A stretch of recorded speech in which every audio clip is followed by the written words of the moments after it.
அனைவருக்கும் வணக்கம். மீனராசிக்காரர்களுக்கு திடீர் கோடீஸ்வர யோகம் நிறைந்த ஒரு மாதமாக மார்ச் மாதம் அமைவதற்கான வாய்ப்பும் யோகமும் எந்தெந்த விஷயங்களில் நிறைந்து கிடைக்கப் போகின்றன, அடுத்த 31 நாட்களில் கிரகநிலைகளின் அமைப்பு காரணமாக ஏற்பட்ட மாறுதலும் நல்ல பல வாய்ப்புகளும் நிறைந்து கிடைக்கக்கூடிய ஒரு தருணமாக பார்க்கப்படுகிறது. அதிலும் குறிப்பாக கிரகநிலைகளின் அமைப்பை ஆராய்ந்து பார்க்கும் போது ராசியின் அதிபதியாக இருக்கக்கூடிய குரு 2ஆம் இடமாகிய தனஸ்தானத்தில் மிக வலுவாக சஞ்சரிக்கிறாருங்க. 7.5 சனியின் ஆரம்ப காலகட்டமாக விரயஸ்தனியாக அமர்ந்திருக்கக்கூடிய சனியால் பெரிய அளவிற்கு சிரமம் இல்லை. ஆனால் இந்த தருணத்தில் விரயஸ்தானத்தை 6 கிரகநிலைகள் கடந்து வருகின்றன. எனவே எதிர்பாராத விரய செலவுகள் இருந்தாலும் கடன் சார்ந்த தொல்லைகள் உள்ளிட்ட பல பிரச்சனைகள் ஏற்படாத வகையில நல்ல பல கிரக மாறுதல் ஏற்படுகின்றன. ஜென்ம ராசியில் ராகுவும் சப்தமஸ்தானத்தில் கேதுவும் வீற்றிருப்பது சில அதிரடியான மாற்றங்களை ஏற்படுத்தி கொடுக்கக்கூடிய ஒரு அமைப்பாக பார்க்கப்படுகிறது. செவ்வாய் லாபம் மற்றும் விரயத்தில் சஞ்சரிக்க போகிறாருங்க. 11 மற்றும் 12 ஆகிய இடங்களில் சஞ்சரிக்க போகிறார். ராஜயோகாதிபதியாக இருக்கக்கூடிய சுக்கிரனும் 11 மற்றும் 12 ஆகிய இடங்கள்ல சஞ்சரிக்க போகிறாருங்க. ராஜயோகாதிபதியாக இருக்கக்கூடிய சுக்கிரனின் அமைப்பு மிகப்பெரிய அளவுல முன்னேற்றத்தை நிறைந்து கொடுக்க போகிறது. அதே போன்று புதன் விரயத்திலும் பின்னர் ஜென்ம ராசியில் நீச்சமும் பெறுகிறாருங்க. இது ஒரு சாதகமற்ற அமைப்பாக பார்க்கப்படுகிறது. அதே போன்று சூரியன் விரயத்திலும் இந்த மாதத்தின் பிற்பகுதியில் ஜென்மத்திலும் நுழைகிறார். இதுவும் ஒரு சாதகமற்ற அமைப்பாக இருந்தாலும் சில நேரங்களில் அலைச்சல் குறைவதற்கான வாய்ப்பு நிச்சயமாக கிடைக்கிறது. அதிலும் குறிப்பாக மார்ச் மாதத்தில் 6 கிரக நிலைகள் 12ஆம் இடமான விரயஸ்தானத்தை கிடைக்கின்றன. சனி, செவ்வாய், சுக்கிரன், புதன், சூரியன், சந்திரன் போன்ற கிரகநிலைகள் விரயஸ்தானமாகிய 12ஆம் இடத்தை கடந்து வருவதால் மிகப்பெரிய அளவில் மாற்றத்தை சந்திப்பதற்கான வாய்ப்பு நிச்சயமாக மீனராசிக்காரர்களுக்கு இந்த தருணத்தில் அபரிவிதமாக கிடைக்கிறது என்பதுதான் யதார்த்தமான உண்மையாக பார்க்கப்படுகிறது. எனவே இந்த தருணத்தில் நீங்கள் செய்யக்கூடிய சிறு முயற்சி கூட மிகப்பெரிய அளவில் வெற்றி வாய்ப்பை தேடித்தருங்க. ஏனென்றால் முடியாதது எதுவும் கிடையாது. திறமையை வெளிக்கொணரக்கூடிய ஒரு சிறந்த தருணமாக மார்ச் மாதம் அமைவதற்கான வாய்ப்பும் யோகமும் மிக சிறப்பாக உண்டு என்பதை கிரகநிலைகள் உறுதிப்படுத்துகின்றன. அதிலும் குறிப்பாக திடீர் கோடீஸ்வர யோகம் நிறைந்த வாய்ப்பும் மிக அற்புதமாக கிடைக்க இருக்கிறது. உதாரணமாக ஒரு மிகப்பெரிய சாம்ராஜ்யத்தை ஆளக்கூடிய சக்கரவர்த்தியாக இருக்கக்கூடிய ஒரு அரசன் போட்டி ஒன்றை அறிவிக்கிறார். இந்த போட்டி என்னவென்றால் தனது ராஜ்யத்தில் உள்ள நுழைவாயிலாக இருக்கக்கூடிய இரும்பு கதவுகளை எந்தவிதமான உபகரணங்களையும் பயன்படுத்தாமல் தன்னுடைய பலத்தை மட்டும் பயன்படுத்தி அவற்றை தள்ளி திறப்பவர்களுக்கு தனது ராஜ்யத்தில் உள்ள ஒரு பகுதியை பிரித்து கொடுத்து அதை ஆளக்கூடிய ஒரு அரசனாக மாற்றப் போகிறேன் என்ற அறிவிப்பை வெளியிடுகிறாருங்க. இதை கேட்டவுடனே அனைவருக்கும் மிகுந்த மகிழ்ச்சி ஏற்படுகிறது. எப்படியாவது இந்த போட்டியில் வெற்றி பெற்று அரசனாக மாற வேண்டும் என்ற ஆர்வம் அனைவருக்கும் ஊற்றெடுக்கிறது. எனவே அந்த போட்டியில் பங்கு பெறுவதற்காக அந்த அரண்மனை இரும்பு கதவு வாயிலாக நுழைந்து மிகப்பெரிய ராஜாவாக மாற வேண்டும், அவற்றை தள்ள வேண்டும் என்ற ஆர்வத்துடன் பல கோடி மக்கள் அந்த இடத்தில் குவிகின்றனர். இதை பார்த்தவுடன் அரசருக்கு மிகுந்த மகிழ்ச்சி ஏற்படுகிறது. தனது ராஜ்யத்தில் இவ்வளவு திறமைசாலி உள்ள மக்கள் இருக்கிறார்களே என்று பெருமை கொள்கிறாருங்க. அது மட்டுமல்லாது இந்த போட்டியில் வெற்றி பெற்றால் என்ன பரிசு கிடைக்கும் என்று அறிவித்தேன். அதே போன்று இந்த போட்டியில் தோல்வி அடைந்தால் என்ன தண்டனை என்பதையும் அறிவிக்கிறேன் என்று அரசன் அறிவிக்கிறாருங்க. அதாவது ஒருவேளை இந்த போட்டியில் நீங்கள் தோற்றுவிட்டால் உங்களுடைய இரு கைகளும் வெட்டப்படும் என்ற அறிவிப்பை வெளியிடுகிறார். இதை கேட்டவுடனே அந்த போட்டியில் பங்கு பெற வேண்டும் என்ற ஆர்வத்தில் வந்த அனைவருடைய மனதிலும் மிகப்பெரிய அளவுல அச்சம் சூழ்கிறது. நாம் ஒருவேளை தோற்றுவிட்டால் நம்மளுடைய கை இரண்டும் துண்டிக்கப்படுமே என்ற அச்சத்தின் காரணமாக அனைவரும் போட்டியில் பங்கு பெறாமல் பின்னோக்கி செல்கின்றனர். இதை பார்த்த அரசன் ஏன் அனைவரும் பின்னோக்கி செல்கிறார்கள், வந்து போட்டியில் பங்கு பெறுங்கள் என்று கூப்பிடுகிறார். அதற்கு மக்கள் கூட்டமோ எங்களது உயிரை நாங்கள் இறக்க விரும்பவில்லை அரசே என்று பின்னோக்கி செல்கின்றனர். ஆனால் அந்த கூட்டத்தில் இருந்து ஒரே ஒரு நபர் மட்டும் நான் இந்த போட்டியில் பங்கு பெறுகிறேன் அரசே என்று முன்னே வருகிறார். முன்னே வந்த அந்த நபர் போட்டியில் பங்கு பெறுவதற்காக அந்த இடத்தை நோக்கி நகர்கிறாருங்க.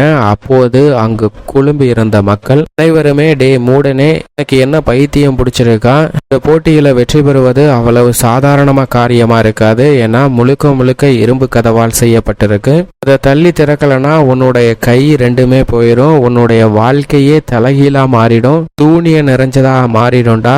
என்ன உள்ளவன் இந்த வேலையை செய்வானா அப்படின்னு அவனை நோக்கி மக்கள் அறிவுரையை வாரி தெளிக்கின்றனர். ஆனால் அவன் அதை காதில் வாங்காமல் என்னுடைய இலக்கு அந்த போட்டியில் பங்கு பெறுவதுதான், தோற்றால் அதன் காரணமாக நான் எதை இழந்தாலும் பரவாயில்லை என்று துணிச்சலுடன் அந்த போட்டியில் பங்கு பெற்ற அந்த நபர் கதவின் அருகாமையில் சென்று தன்னுடைய பலத்தை பயன்படுத்தி அந்த கதவை தள்ள வேண்டும் என்று முயற்சி செய்கிறார். பலத்தை பயன்படுத்துவதற்குள்ளே கதவு தானாக திறந்து விடுகிறதுங்க. கையை வைத்தவுடனே மிக எளிதாக திறந்து விடுகிறது. ஏனென்றால் அந்த கதவிற்கு தாழ்பால் கூட இடவில்லை. இதுபோன்றுதான் மீனராசிக்காரர்களுடைய வாழ்விலும் சில நேரங்களில் செய்யக்கூடிய சிறு முயற்சி மிக பெரிய அளவில் வெற்றி வாய்ப்பையும் செல்வ செழிப்பையும் முன்னேற்றத்தையும் தேடித்தரக்கூடிய வகையில் அமைகிறது. ஆனால் நாம் அதை விட்டுவிட்டு அந்த முயற்சியே செய்யாமல் ஓவர் திங்கிங், ஆழ்ந்த சிந்தனை என்று சொல்லக்கூடிய விதமான பிரச்சனையில் ஆட்கொள்ளப்படுகிறோம். ஏனென்றால் ஒரு வேலையை செய்தால்தான் அதில் ஏற்படக்கூடிய சிக்கல்களை நாம் எதிர்கொள்ள முடியும். ஆனால் அந்த வேலையை செய்வதற்கு முன்னதாகவே இது நடந்துடுமோ, அது நடந்துடுமோ, இதனால இப்படி ஆயிடுமோ, அப்படி ஆயிடுவோமோ என்ற குழப்பத்தின் காரணமாக கடைசி வரை அந்த வேலையை முயற்சியை செய்யாமலே போய்விடுகிறது தான் யதார்த்தமான உண்மையாக பார்க்கப்படுகிறது. எனவேதான் ஓவர் திங்கிங் என்று சொல்லக்கூடிய ஆழ்ந்த சிந்தனையை தவிர்த்துவிட்டு முயற்சி செய்தாலே நிச்சயமாக நல்ல பலன் கிடைக்கக்கூடிய வகையில் வலுவான அமைப்பில் ராசியின் அதிபதியும் ராஜயோகாதி உட்பட பல கிரக நிலைகளும் சிறப்பாக சஞ்சரிக்கின்றன. அது மட்டுமல்லாது இந்த தருணத்தில் அடுத்தவங்க என்ன நினைப்பாங்க அப்படிங்கிற எண்ணத்தையும், நாம நினைக்கிறது மாதிரி அடுத்தவங்க இருக்கணும் அப்படிங்கிற எண்ணத்தையும் மாற்றிக்கொண்டாலே மீனராசிக்காரர்களுக்கு மிக சிறப்பான முன்னேற்ற வாய்ப்பு நிச்சயமாக உண்டு. ஏனென்றால் ராசியின் அதிபதியும் மிக வலுவாக சஞ்சரிக்கிறாருங்க. ராசியின் அதிபதியான குரு 2ஆம் இடமாகிய தனஸ்தானத்தில் மிக வலுவாக அமர்ந்திருக்கிறார். குடும்பஸ்தானம், தனஸ்தானம், வாக்குஸ்தானத்தை வலுப்படுத்துகிறாருங்க. இதுவரை எனக்கு நல்ல பலன் கிடைக்கவில்லையே என்று வருத்தப்பட வேண்டாம். நிச்சயமாக மிக விரைவில் 3ஆம் இடத்திற்குள் நுழைவதற்குள் பொருளாதார ரீதியாக பல்வேறு வகையான முன்னேற்ற வாய்ப்புகளை ஏற்படுத்தி கொடுப்பார். திருமணம், புத்திரபாக்கியம் உள்ளிட்ட எதிர்பார்ப்புகள் பூர்த்தியாகும். உறவுகளுக்கு இடையே ஒற்றுமை அதிகரிக்கும். பூர்வீக சொத்துக்கள் ரீதியான பிரச்சனைகள் அகலும். ஆரோக்கிய தொல்லைகள் விலகும். வீண் விரய செலவுகள் அனைத்தும் கட்டுக்குள் வரும். உங்களுடைய சிறு முயற்சியே பொருளாதார ரீதியான முன்னேற்றத்தை ஏற்படுத்தி கொடுக்குங்க. அது மட்டுமல்லாது மிகப்பெரிய அளவுல முட்டுக்கட்டையிடக்கூடிய காரியங்களை தகர்த்தெறிந்து முன்னேற்றத்தை பெற்றுத்தரும். உணர்ச்சி வசப்படாமல் இருந்தாலே போதும், நல்ல பலன் உண்டு. உத்தியோக ரீதியாக சனி விரயத்தில் இருக்கிறாருங்க. பல கிரகநிலைகள் விரயத்தை கடந்து வருவதால் இந்த தருணத்தில் விரய செலவுகள் சற்று கூடுதலாக இருக்கலாம். ஆனால் அவற்றை சுப விரயங்களாக மாற்றுவதற்கான வாய்ப்பு நிச்சயமாக இந்த தருணத்தில் மிகவும் அபரிவிதமாக கிடைக்கிறது. அது மட்டுமல்லாது சனி விரயத்தில் இருப்பதால் அலைச்சல் அதிகரிக்கலாங்க. ஆனால் நீங்கள் எதிர்பார்க்கக்கூடிய வேலை வாய்ப்பு, உத்தியோக ரீதியான பணிகள் மிக சிறப்பாக நடைபெறும். எதிர்பார்க்கக்கூடிய உத்தியோக ரீதியான சலுகைகளும் மிக சிறப்பாக கிடைக்குங்க. தொழில்துறை, வியாபாரத்துறையில் புதிய ஒப்பந்தங்கள் மிக சிறப்பாக அமையும். லாபத்தை தக்க வைத்துக் கொள்வதற்காக பல பணிகளை மிக சிறப்பான முறையில் செயல்படுத்துவதற்கான வாய்ப்பு நிச்சயமாக உண்டு. முன்னேற்றம் நிறைந்த ஒரு தருணமாக அமையக்கூடிய ஒரு சந்தர்ப்பம் மிக வலுவாக கிடைக்கிறது. ஏனென்றால் சனியுடன் ராஜயோகாதிபதியாக இருக்கக்கூடிய சுக்கிரனும் இணைகிறாருங்க. எனவே மற்ற துறைகளை விட தொழில்துறை, வியாபாரத்துறை, கலைத்துறை மற்றும் அரசியல் சார்ந்த பணிகளில் திடீர் கோடீஸ்வர யோகம் நிறைந்து கிடைக்கக்கூடிய ஒரு சிறந்த தருணமாக பார்க்கப்படுகிறது. தைரியத்துடனும் துணிச்சலுடனும் 7தை சனியின் ஆரம்ப காலகட்டமாக இருந்தாலும் கூட மீனராசிக்காரர்கள் பல பணிகளை மிக சிறப்பாக செய்யக்கூடிய யோகம் நிறைந்து கிடைக்கிறது. ஜென்மராசியில் ராகு நிலை கொண்டு சின்ன சின்ன தடைகளை ஏற்படுத்தினாலும் பெரிய அளவிற்கு பாதிப்பு இல்லை. சப்தமஸ்தானமாகிய 7இல் வலுவாக அமர்ந்திருக்கிறாருங்க. மோட்சக்காரகரான கேது